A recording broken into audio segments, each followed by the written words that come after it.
Speaking of YouTubers bickering, did you see that Dillon Danis snubbed what's his name? The black boxing guy. What's his name? KSI. Yeah.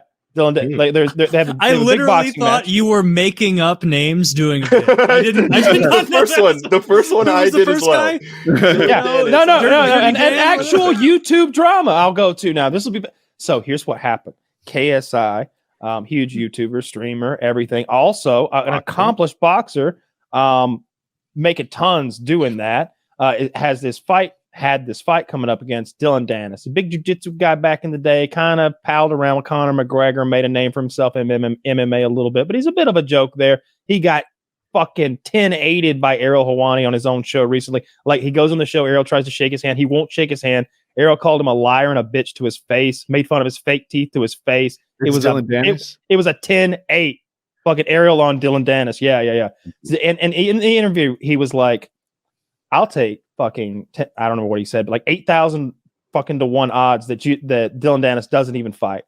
It's not even a real fight. This is a fraud. Sure enough, he pulls out 14 days before the fight or something like that. And his reason is like, he's unprepared. They're like, why are you pulling out?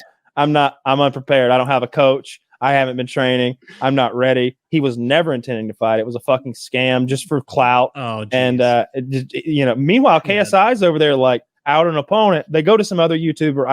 I feel bad that I don't know the good YouTuber who stepped up and was like, yeah, I'll fight KSI, who is a ferocious individual, by the way. Nobody wants to fight KSI. He will fuck your shit. Yeah. He trains like this other guy's no other.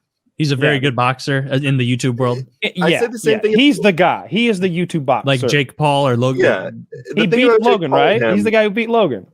Is like, if you have obviously different classes of people, but as far as what were you saying, Josh? I was just going to say, the thing about YouTube boxers is if you have enough time, which YouTubers do, and have enough unnecessary resources, which YouTubers do, you're probably going to be good at whatever you put yourself at.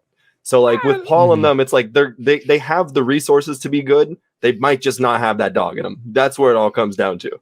I mean, Jake is a legitimate tough guy. Yeah, Jake Paul's got a dog in him. And I think KSI does as well. Yeah.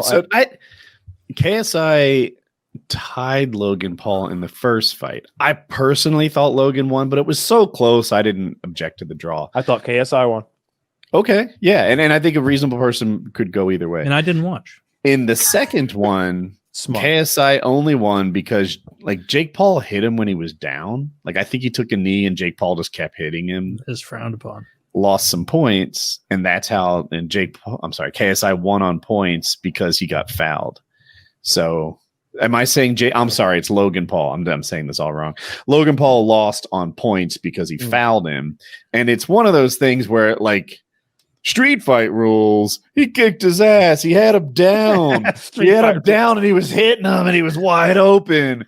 But boxing rules, he lost points because of it. And therefore even boxing rules, like a boxing fan, I imagine, just like an MMA fan, would see like a clean knockout of a guy as a much more impressive victory than like, man, that guy was neck and neck and then he took a penalty, thank God, and that bumped him over the top. Like, no one's that blown away by that. No one's like, yeah, it was a huge win for Paul over KS or whatever order it went in. Yeah, I agree with what you're saying, but to play devil's advocate, when the score gets posted and the memory fades 4 years later, KSI beat Logan Paul.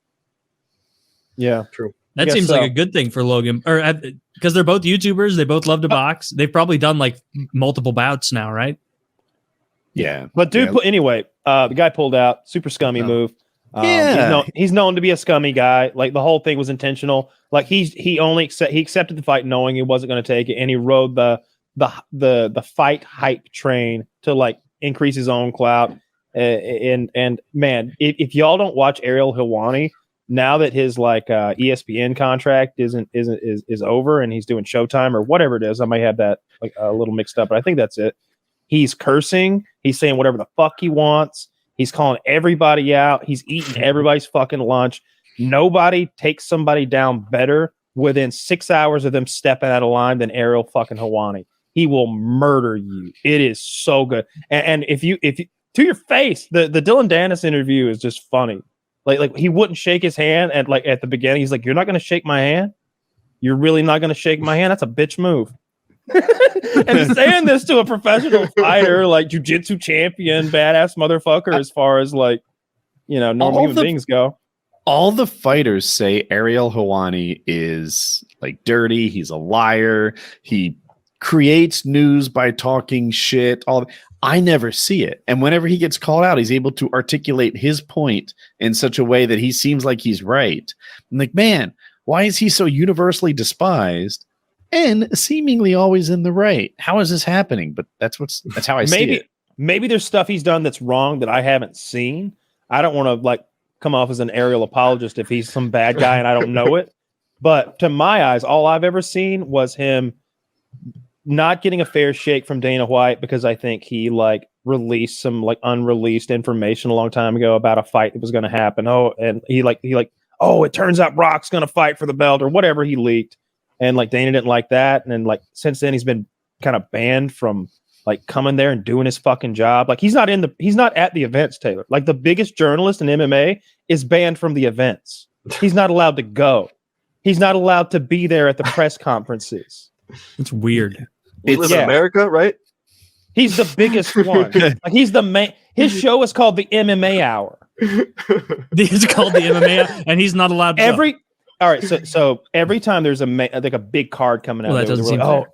Every fighter on the card will be on his show the week leading up to it. All of them, like the main event guys. So he's Joe Rogan adjacent, basically. Like yes, they all know each other. Oh, and he despises Brent. He called out Brendan Schaub, and he's so nitty gritty with his details. It feels like that time Donald Trump like had done his research when he was sharp.